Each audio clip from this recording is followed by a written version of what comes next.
Hello, St. Paul's. It's wonderful to reconnect with you again, even if once again it's via a screen.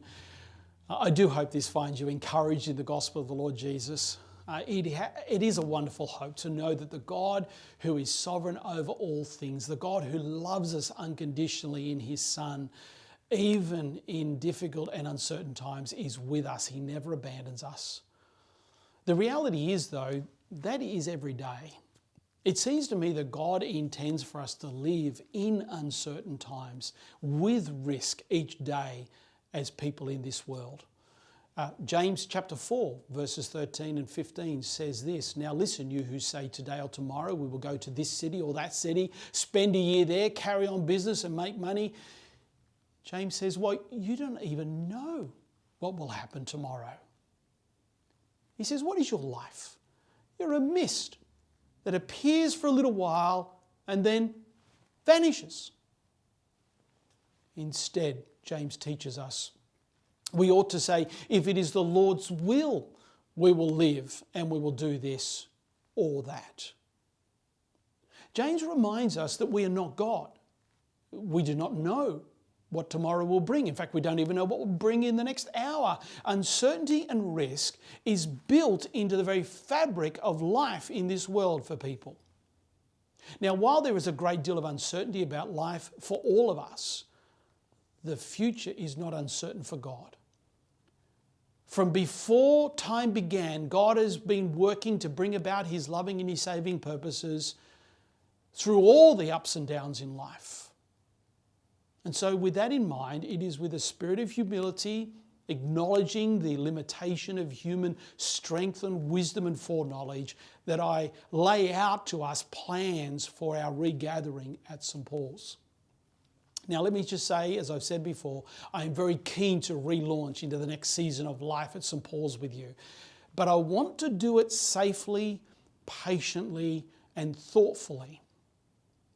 Since my last communication with you 2 weeks ago, our Friday night youth gathering and our Sunday afternoon youth community groups, our D teams, have relaunched on-site with no issues.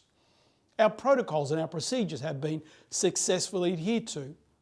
Now we're at a stage, as you may be aware, that New South Wales Government has now lifted the cap on the number of people who can gather for religious services to whatever our buildings can hold, while ensuring there's a 4 square metre rule being adhered to.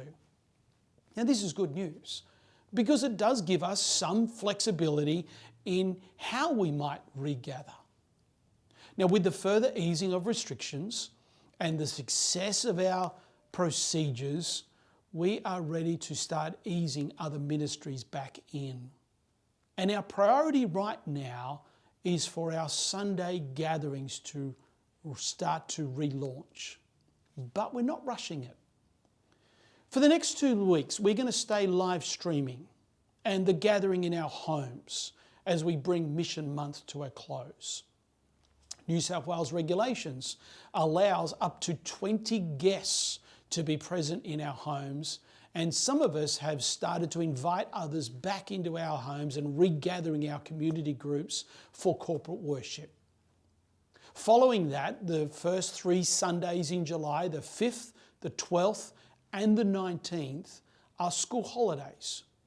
During that time, we'll be taking a brief look in the Old Testament book of Ruth, which ironically has a storyline of going away and coming back. During those 3 Sundays, we'll be live streaming, but also holding a watch party at 5 p.m. This allows us to further test our procedures and prepare for the opening up of our live morning congregations.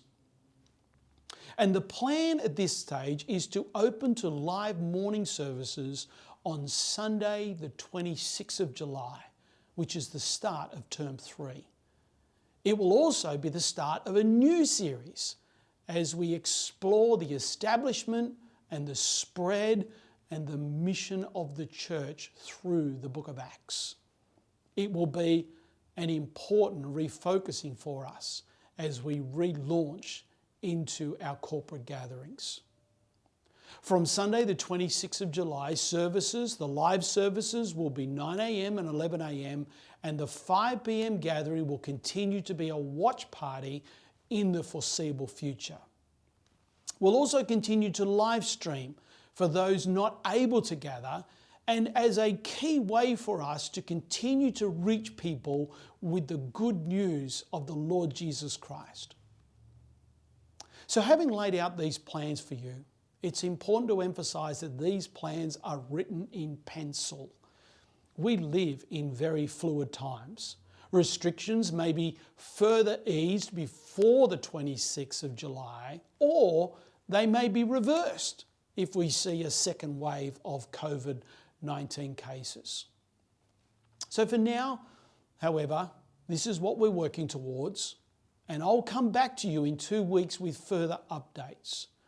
So please continue to uphold the leadership of St. Paul's in prayer as we navigate these uncertain times, leaning into a God who is not uncertain.